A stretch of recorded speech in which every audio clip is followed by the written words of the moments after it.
कुछ प्रश्न ऐसे ही रैंडमली पूछ लेते हैं, ठीक है। जैसे कि आपसे अगर हम पूछे कि पित्ताशय में क्या रहता है, तो आंसर पीत रहता है। पीत कैसा होता है? क्षारीय, क्षारीय होता है। अच्छा, इसका प्रयोग क्या है हमारे शरीर में? भोजन को क्षारीय बनाता है। क्षारीय बनाने से लाभ, लाभ ये होता है कि अग्नाशय से निकले हुए एंजाइम उसको पाचन करने लगते हैं। ये पाचन तब तक नहीं करेंगे जब तक भोजन कैसा नहीं हो, क्षारीय नहीं हो। बहुत बढ़िया, कहानी यहाँ तक हो चुकी थी। चलिए आगे बढ़ते हैं। यहाँ तक हम लोग समझ चुके हैं।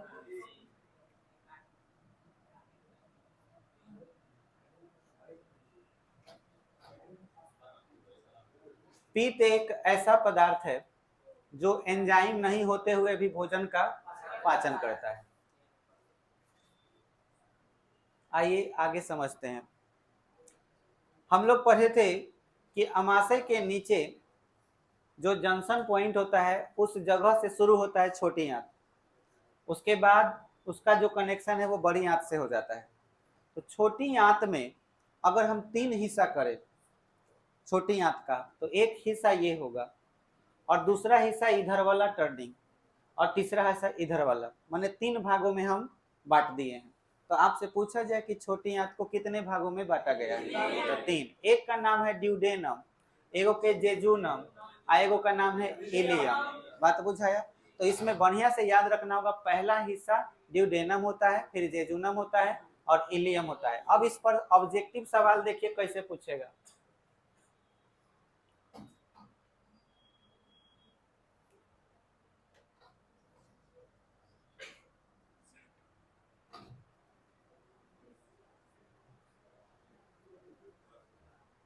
ऑब्जेक्टिव क्वेश्चन इसमें आपसे पूछ सकता है, सवाल को ध्यान से सुनिएगा। भोजन के पाचन के दौरान छोटी आंत में, भोजन के पाचन के दौरान छोटी आंत में पाचन का क्रम है। ऑप्शन ए, ऑप्शन ए में दे देगा ड्यूडेनम, जेजुनम, इलियम, ठीक है। ऑप्शन बी में दे देगा jejunum, duodenum, ileum. Option C में दे देगा इलियम, ड्यूडेनम, जेजुनम। और ऑप्शन डी में दे देगा इलियम, जेजुनम, ड्यूडेनम। तो आंसर ए। पहले भोजन कहाँ जाता है? ड्यूडेनम। ना कहे तो कोई बात नहीं, ये देखिए कोई बात नहीं, देखिए ड्यूडेनम है, जेजुनम, इलियम। अब भोजन का क्रम समझ में आ गया। अच्छा, अब देखिए ध्यान से, जब भोजन ड्यूडेनम और जेजुनम से होते हुए इलियम में पहुंचता है, ठीक है, तो वहां इरेप्सिन एंजाइम मिलता है जो प्रोटीन यानी कि पेप्टाइड का पाचन करके एमिनो एसिड में बदल देता है। अब थोड़ा सा बात आपको एक याद दिला रहे हैं, एकदम ध्यान दीजिएगा। यहाँ पर एक बहुत इंपॉर्टेंट बात जो हो सकता है किसी के बच्चे के दिमाग से ये बात हटा हुआ हो। देखिए,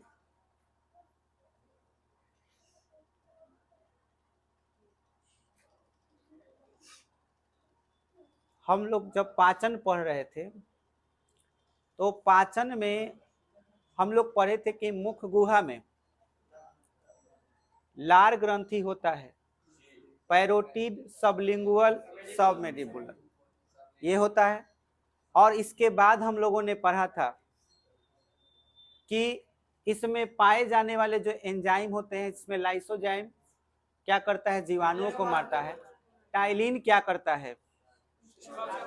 या एमाइलेज स्टार्च का पाचन करता है।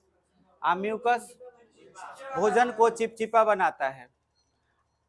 फिर आगे आप पढ़े थे कि अमाशय में कार्डियक, फंडिक और पाइलोरिक पार्ट होता है, जिसमें पाइलोरिक जो होता है, पाइलोरिक, इसमें जठर ग्रंथि पाया जाता है पाइलोरिक में। और जठर ग्रंथि से क्या निकलता है? जठर रस, जिसमें से एक एंजाइम होता है, वो क्या चीज?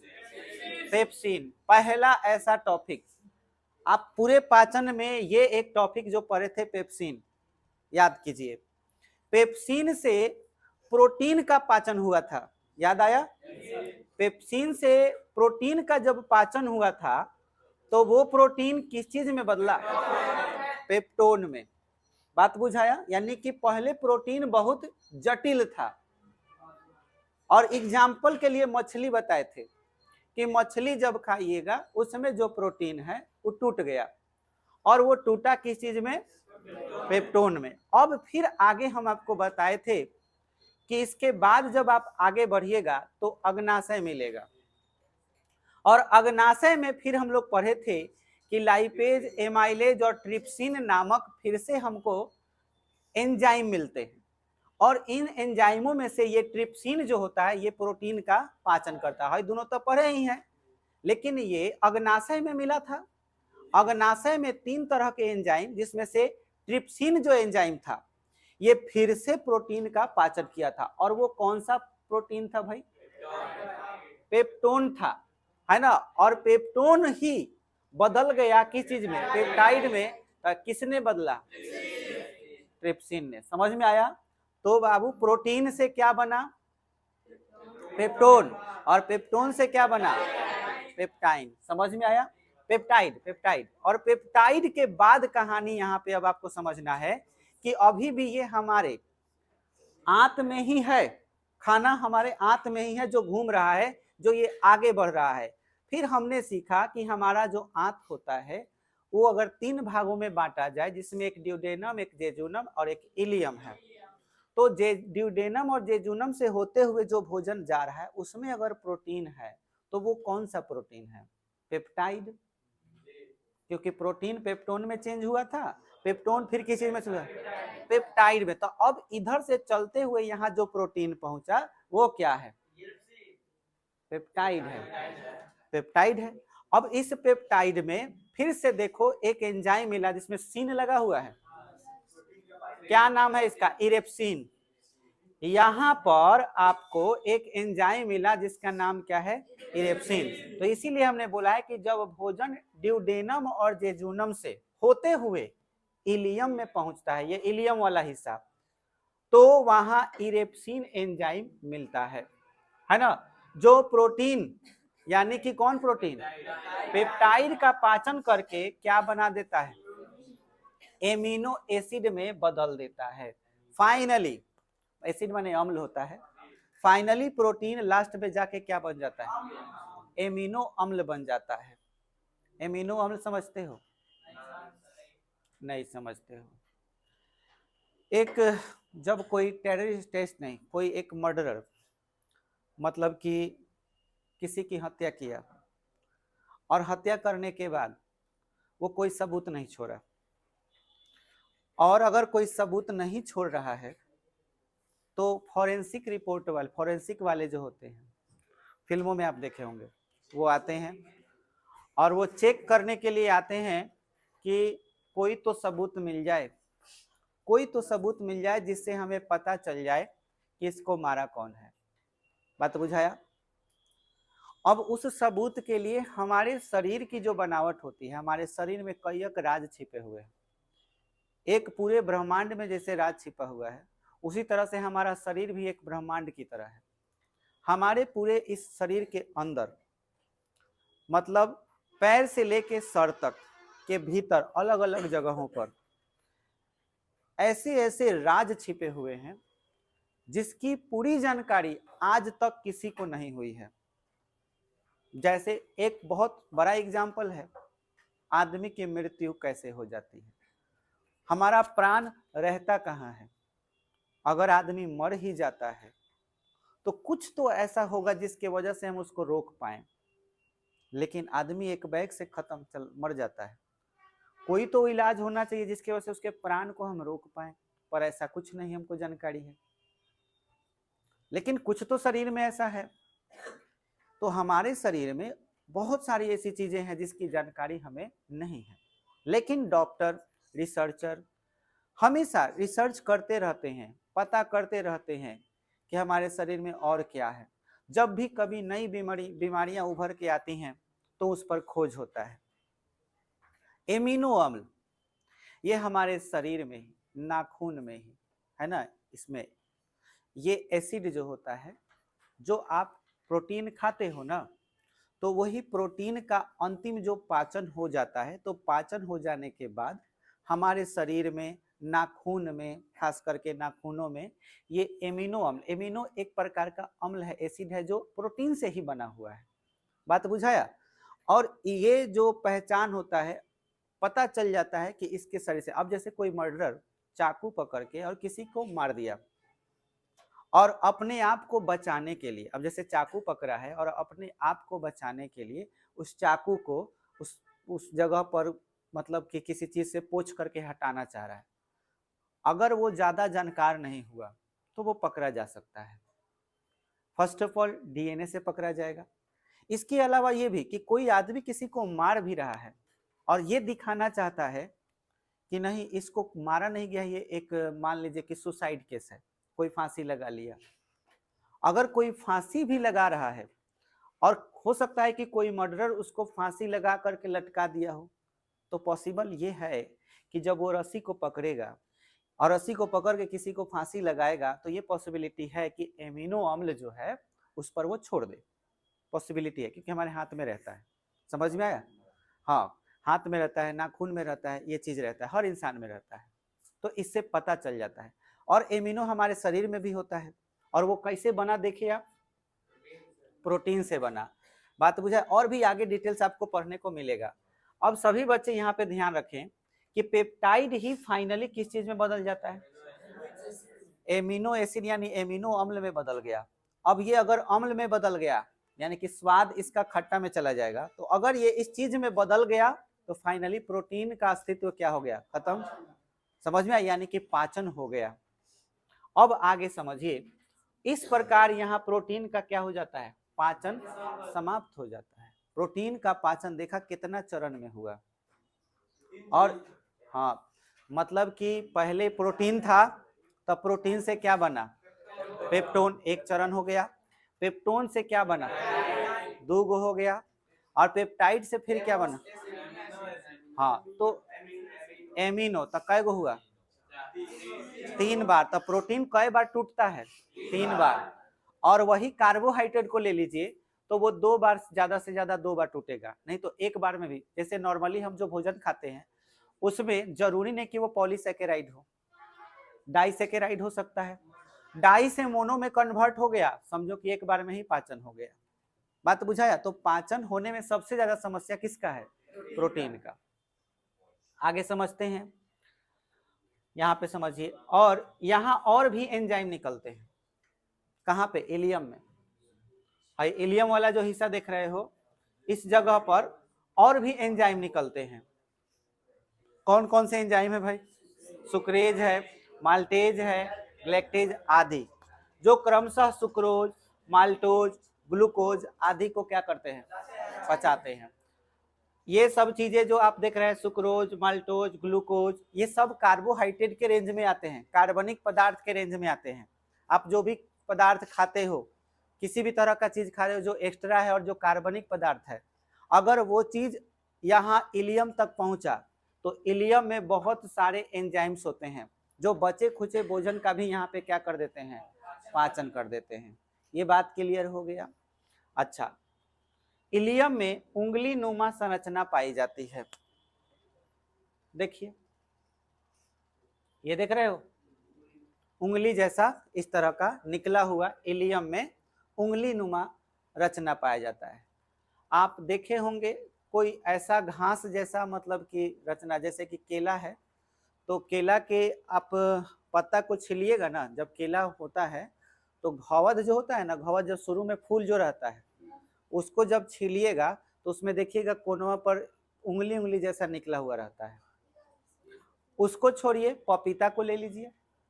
कोई भी पपीता को अगर काटिएगा तो जैसे ही काटिएगा तो अंदर देखिएगा उंगली उंगली जैसा रचना निकला हुआ रहता है। व्हाइट भी होता है, पका हुआ रहेगा तो पका हुआ भी रहता है। बिल्कुल वैसा ही रचना कहाँ होता है?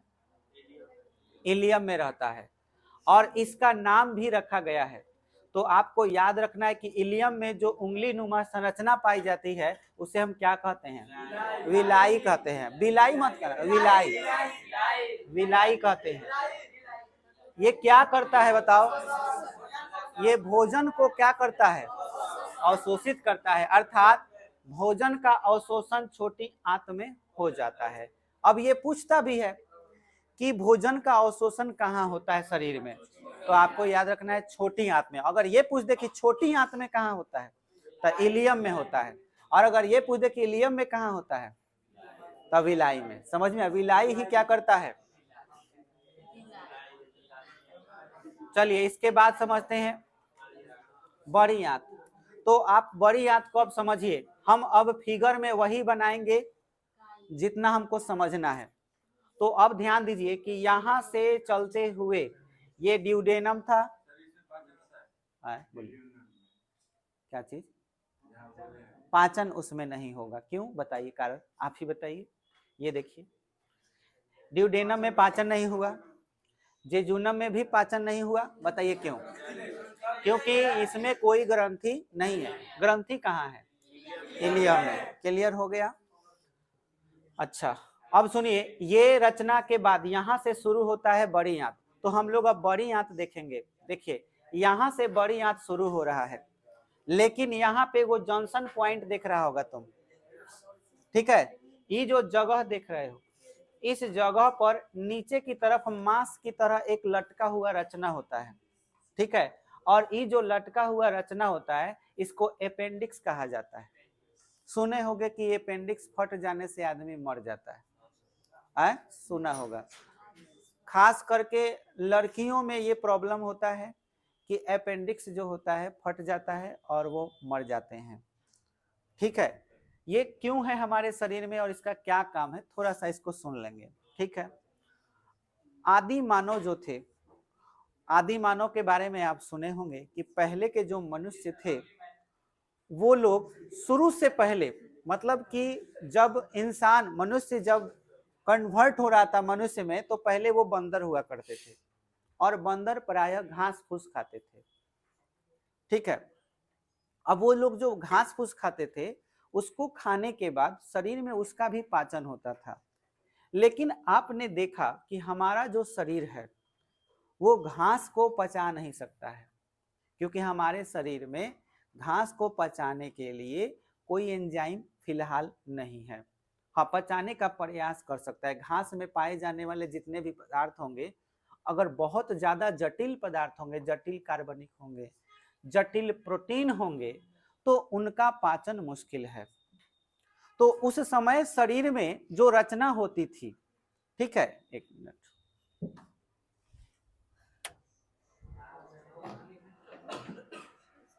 हाँ देखिए, जो शरीर में जो जटिल रचना होती थी, उस जटिल रचना में, सॉरी जटिल शरीर में नहीं, ये जो रचना था ये शरीर में उस वक्त भी था, ये उस वक्त भी था। लेकिन इसका सबसे खास बात ये था कि भोजन का पाचन होते हुए जब ये यहाँ तक पहुंचता था, घास फूस जो बंदर खाते थे उसके पाचन में ये सहायता प्रदान करता था, अपेंडिक्स, ठीक है? इसके जरिए ही घास फूस का पाचन होता है। अब बताओ, अब हम लोग जिस कैटेगरी में हैं, हमारे शरीर में हम बने तो बंदर से ही हैं, ठीक है? तो वो चीज तो अभी भी हमारे शरीर में है, लेकिन क्या हम घास फूस खाते हैं अब? तो क्या इसका जरूरत है हमारे शरीर में? नहीं, इसका जरूरत नहीं है, फिर भी हमारे शरीर में है। ये चीज क्या करता है? घास फूस का अवशोषण करता है। अगर घास फूस इधर से जा रहा होगा, इसको क्या करेगा? अवशोषित करेगा। लेकिन अब घास फूस हम नहीं खाते हैं तो इसका हमारे शरीर में कोई जरूरत नहीं है, इसीलिए इस अंग को अवशेषी अंग कहा जाता है। लेकिन एक प्रॉब्लम है, अगर इसे कुछ हो जाए, इस वाले चीज को कुछ हो जाए, तो दर्द हर जगह होगा और आप मर भी सकते हैं इसी के वजह से। हाँ, इसको अगर काट के हटा दिया जाए ऑपरेशन करके तो समस्या दूर हो जाएगा। तो सुना होगा किसी किसी का अपेंडिक्स का ऑपरेशन करके ये जो रचना है इसको काट करके निकाल दिया जाता है। जब भी किसी का आंत का ऑपरेशन होगा तो कोशिश करता है डॉक्टर कि इसको निकाल ही दे, क्योंकि इसका कोई जरूरत नहीं है। बात समझ में आया? हाँ, ये फट सकता है ज्यादा अगर कोई ऐसा चीज आप प्रेशर बन जाए इसमें, छोटी आंत में ज़्यादा प्रेशर बन जाए, प्रेशर बढ़ जाने से अपेंडिक्स जो होता है वो फट सकता है, ये चीज़ें होती हैं। अच्छा, अवशेषी अंग क्यों कहते हैं बताइए? क्योंकि इसका हमारे शरीर में कोई काम नहीं है, कोई भी ऐसा अंग जिसका कोई जरूरत ही नहीं है तो हमारे लिए वो क्या है? अवशेषी अंग है, अवशेषी। ठीक है, अब सुनिए यहां से आगे समझते हैं। बड़ी आंत में ध्यान दीजिएगा, इस जगह से जो शुरू हो रहा है ये कौन सा आंत है? बड़ी आंत है, ऐसे होते हुए आगे बढ़ता है। अब इस बड़ी आंत में ध्यान से समझिएगा क्या होता है, जल का अवशोषण होता है। अभी तक हम लोग जितना पढ़ रहे थे उसमें ये पढ़ रहे थे कि कार्बोहाइड्रेट, वसा, प्रोटीन, इनका पाचन हम लोग एंजाइम के थ्रू पढ़ रहे थे, लेकिन कहीं भी पानी का बातें नहीं हुआ है। खाना खाने के साथ साथ हम पानी भी पीते हैं और वो पानी भी साथ में हमारे शरीर में प्रवेश करता है। वो पानी प्रवेश करता तो है, लेकिन जगह जगह पर जो एंजाइम होते हैं पानी पर कोई प्रभाव नहीं डाल पाते हैं। पानी साथ में जस का तस चलते बनता है, चलते रहता है रास्ते में, लेकिन पानी का भी तो पाचन होना चाहिए जो हम पानी पी रहे हैं। तो उसके लिए बड़ी आंत है, बड़ी आंत में ही जल का क्या हो जाता है? अवशोषण हो जाता है। एवं बड़ी आंत के भाग को कोलोन कहते हैं। तो आपको याद रखना है कि ये जो भाग देख रहे हैं आप, इसको हम लोग क्या कहते हैं? कोलोन। दूसरा चीज कि छोटी आंत और बड़ी आंत के बीच में जो जंक्शन पॉइंट होता है, ये जो रचना है, इसको सीकम कहा जाता है। और सीकम के नीचे जो लटका हुआ रहता है उसका नाम अपेंडिक्स है, जो घास फूस का अवशोषण करता है, इसीलिए इसको अवशेषी अंग कहते हैं। बोलिए क्लियर हो गया? तो हई जो आप पूरा देख रहे हैं, यहाँ देखिए, तो बड़ी आंत के जितने भाग हैं उसको हम क्या कहेंगे? कोलोन कहेंगे। बड़ी आंत से जब भोजन रेक्टम में पहुंचता है तो उस भोजन को काइल कहते हैं। आइए समझिए, जहां बड़ी आंत खत्म होता है, बड़ी आंत यहाँ पर आकर के खत्म होगा, तो ये वाला जो जगह है थोड़ा सा बड़ा रहता है, लाइक अमाशय जैसे है ना, अमाशय जितना बड़ा तो नहीं होता, फिर भी इसका जगह थोड़ा बड़ा होता है। और इस जगह पर हमारा जितना पचा हुआ जितना भोजन होता है इस रास्ते से चलते हुए, और पानी का अवशोषण इसी में हो जाता है। ठीक है, और उसके बाद यहाँ पर पचा हुआ भोजन पहुंचता है और इस भोजन का नाम क्या हो गया? काइल। अब हमें बताइए कि पहले भोजन अमाशय में गया था तो उसको क्या बोल रहे थे? उसको बोलस बोले थे, याद आ रहा है?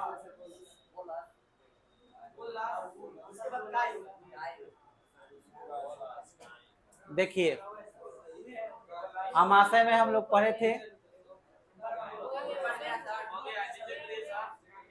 हाँ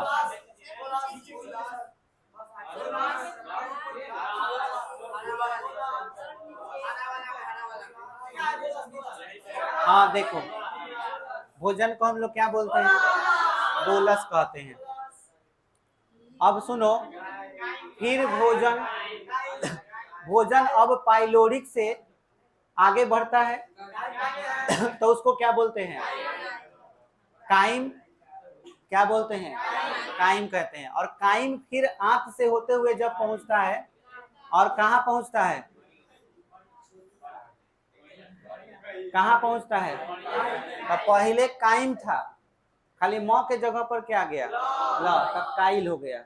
ठीक है, तो काइल कहाँ के भोजन को कहा जाता है? रेक्टम। और रेक्टम को हिंदी में कहते हैं मलाशय। बोलिए क्लियर हो गया बात? बड़ी आंत में, अच्छा ये सब तो समझा दिए। अब दांत के बारे में समझना है। देखिए हम लोग क्या चीज, दांत के बारे में समझ लीजिए। ये आपका यहाँ तक ये खत्म हो गया, बात बुझाया? तो दांत के बारे में थोड़ा सा जान लेते हैं। दांत का घनत्व जो होता है वो ऊंचा होता है और कठोर ऊतकों से बना होता है, एवं दांत के अध्ययन को ओडोंटोलॉजी कहते हैं। तो इसमें एक इम्पोर्टेंट चीज आपको समझना है। बहुत लोग बोलता है कि दांत हड्डी से बनल है ना। आपको ये लगता होगा कि दांत हड्डी ही है, पर नहीं, दांत हड्डी नहीं है, दांत कोशिका से बना हुआ है। और कोशिकाओं के झुंड को या समूह को हम ऊतक बोलते हैं। लेकिन ये दांत जो हैं बहुत उच्च घनत्व वाले, मतलब ऊतक जो होते हैं, उच्च घनत्व का मतलब आप इसको रुई और लोहा से समझ सकते हो। 1 किलो रुई और 1 किलो लोहा, भारी कौन? लोहा भारी। हम कह रहे हैं 1 किलो लोहा 1 किलो रुई बराबर, दोनों तो एक। लेकिन लोहा थोड़े से जगह में, इतना ही से जगह में 1 किलो हो जाएगा, और 1 किलो रुई इतना हो जाएगा। तो अब बताओ किसका घनत्व तो ज्यादा है? लोहा। तो जो बहुत नजदीक होते हैं जिनके कण, हम बोलते हैं कि उसका घनत्व तो ज्यादा है। वैसे ही आपको याद होगा कोशिका पढ़ाए थे, तो कोशिका काफी नजदीक हो, एक दूसरे के काफी नजदीक हो, तो हम कहेंगे कि इनमें कोशिकाओं का घनत्व जो है वो क्या है? अधिक है। तो हमारे जो दांत हैं ये भी कोशिका से बने हुए हैं और इनमें भी प्राण होता है। अगर दांत पर चोट लगे या दांत को जोर से दबाया जाए तो भी आपको दर्द महसूस होगा, क्योंकि ये हड्डी से नहीं बल्कि ये कोशिका से बने हुए हैं। और कोशिका से बनने का मतलब हुआ ऊतक से बने हुए हैं। और कैसा ऊतक? तो उच्च घनत्व वाले। और ये ऊतक कठोर होते हैं, कठोर ऊतक से बना होता है। और दांत के अध्ययन को हम लोग क्या कहेंगे? ओडोंटोलॉजी। बोलिए, क्लियर हो गया?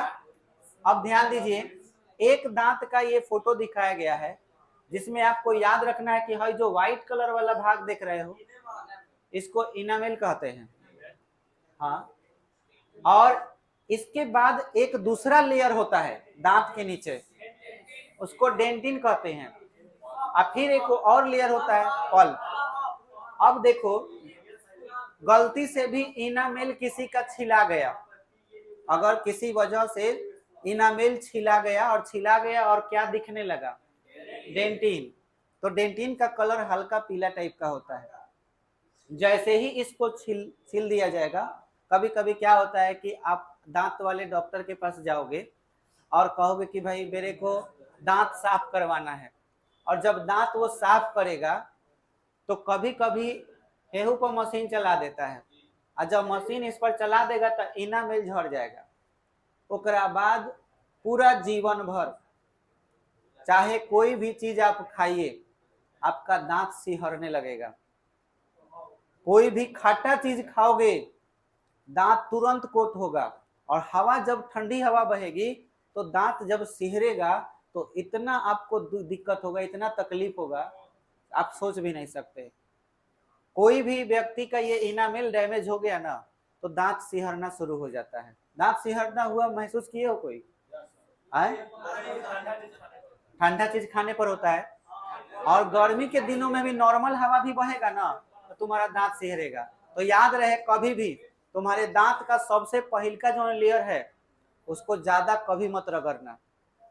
बात बुझाया? ज्यादा रगड़ोगे, ये लेयर अगर दिखने लगा डेंटिन, हल्का सा भी कोई भी खट्टा भी चीज खाओगे बहुत तकलीफ होगा तुमको। ये याद रखना, बहुत इंपॉर्टेंट चीज बताए हैं तुमको। तो ये सब बात ध्यान में रहे। कहीं दांत के डॉक्टर के पास भी जा रहे हैं तो सफाई करने से और मशीन चलाने से बचिए। बात बुझाया? हम दतुओं से मुंह धो सकते हैं, ब्रश से धो सकते हैं, लेकिन कभी भी ऐसे चीजों से साफ बिल्कुल मत कीजिए, क्योंकि कितने लोगों को हम देखे हुए हैं कि दांत को साफ करने के लिए सुई का इस्तेमाल करता है लोग।